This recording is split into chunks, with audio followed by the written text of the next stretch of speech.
The DMZ2 devs just released a huge amount of gameplay details for the first time, and we're going to go over all of them. Some of this stuff is really, really good. I'm super excited from what I'm hearing about the game so far. So I'm going to start with the biggest change from the original DMZ, and that's the importance of loot. Finally, in DMZ1, there was very little interest in looting. Only a few items here and there to craft a mid-game vest at a buy station or a one-time base upgrade. Players never really actually cared long-term about extracting loot.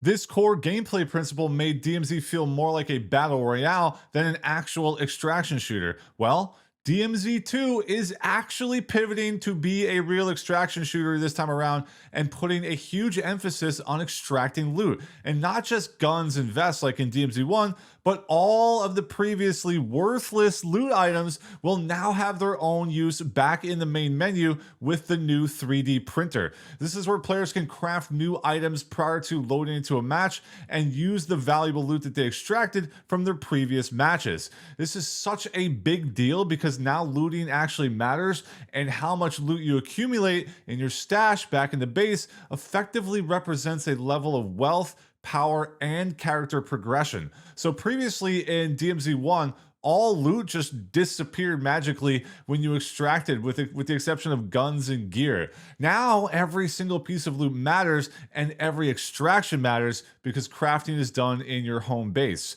To me, this is the single most important change they could have made for DMZ2, and honestly the future of the game mode. I'm actually surprised they did it, I won't lie, to finally make DMZ an extraction shooter after previously pivoting back in Season 2 of DMZ1 towards making it more like a Battle Royale light style game just a couple months after the release. And as a fan of the extraction genre, this is the best possible news. Make all of the loot matter and create player progression around it. Now, they even talked about recipes for powerful items being in the game, which reminds me a lot of the blueprints mechanic in Arc Raiders. Basically, players are actively searching for blueprints to unlock new craftable items of all different types to enhance their player's loadout. This is a pretty fun system and creates a very cool wow factor every single time you find one of these blueprints. So I love seeing this recipes concept, and just another plus in the looting department. Also, big one, the forward operating base is coming back, which was one of my favorite features of DMZ1, where players extracted items to gain powerful upgrades to assist in their future deployments. This, honestly, the system itself of the forward operating base was the single most extraction shooter style element that they had in DMZ1 in the first place. So I'm super excited it's coming back and in full force. Another new interesting feature being added is the DMZ levels. So players are going to gain experience completing a variety of things like looting and completing contracts and surviving and so on, all contributing towards your operator's level, similar to DMZ1. This operator level is exclusive to DMZ though, and isn't tied to any other modes, unlike the previous DMZ, which was tied to multiplayer and Warzone levels as well. So with this new change, DMZ2 also introduces a new trait system that lets players put points towards a skill tree to customize their operator's identity. Skill trees include looting, combat, and utility, all with unique bonuses that increase your operator's power. Also worth noting, the trait tree is unique to each operator you have. So if you recall from DMZ1, players could have multiple operators that each had their own gear, and you could load into a match with any one of them that you wanted to. Well, the same goes for DMZ2. Operators are coming back, and once again, you can select which one you want to take into battle with you. But also, each operator has their own trait tree. So you can have one operator set up for PvE and go down the looting tree, for example. And you could have another one set up for PvP and go down the combat tree. Another cool feature in alignment with the operators is the MIA feature.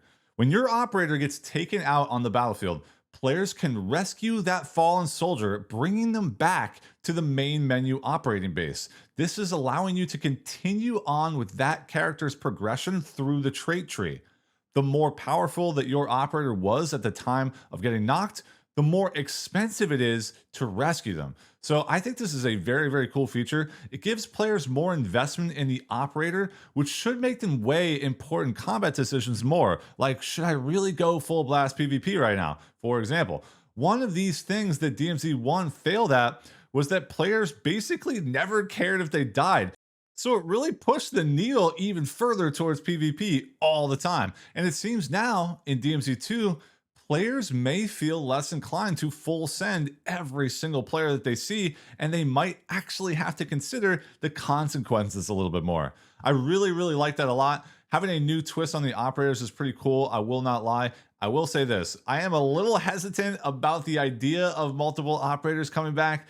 In DMZ1, players were incentivized to buy store bundles because not only did they unlock an additional operator slot, but there were also some other extra benefits as well, like a guaranteed UAV at the start of the match. These were basically pay to win bundles and did have a pretty negative impact on the game long term. But we don't really know all of the details. That's just a guess. So for now, let's keep an open mind. But I would prepare yourself for the fact that DMZ store bundles are coming back, and there's a high likelihood they are probably going to have some type of competitive advantage. Now, the next big thing that they talked about is the bounty system. This is the reputation system that tracks how hostile you are. The more you knock other players, the more your bounty level rises until you reach the wanted state. When you're wanted, other players in the match can initiate a bounty for that player, which will tell them exactly where you are on the map, similar to how a DMZ Hunt Squad contract worked originally. Players can now use the intel to become a bounty hunter and stop a player's PvP rampage, or they can use it to steer clear from them and stay away from their known location. The bounty system is going to have a global and friends leaderboard and seems to create a pretty big emphasis on rewarding PvP. Again, not really sure how I feel about this one. I know Call of Duty is historically heavy in the PvP department, but I really have always felt that DMZ was at its best when there was a solid balance between PvP and PvE. Having this concept in the game could create a massive skew towards the PvP side, which is exactly how it was in DMZ1. Now, don't get me wrong, I like PvP. I do it all the time. It's fun in DMZ. I'm not saying it's bad. But when it comes to like a one-dimensional experience and everyone just shoots each other on sight, it kind of takes away from that potential player-to-player interaction that is often priceless. So I guess in my mind, it's like, why promote PvP so heavily if it's already a natural instinct for players in PvPvE games? Like, it's already going to happen. It's already going to be a big deal. I almost feel like you don't even need to promote it at that point. The more there's a balance between PvP and PvE, the better the game is, in my opinion. But once again, we really don't know exactly how it's all going to play out, so let's keep an open mind once again. Now, another big change is the matchmaking. There are going to be 3 queues running simultaneously for DMZ2. The free roam queue, which is basically exactly how DMZ is now. Run around and do whatever you want. But we also have 2 new queues, story missions and dynamic operations. So the story missions queue will pair players who are all on the same mission together.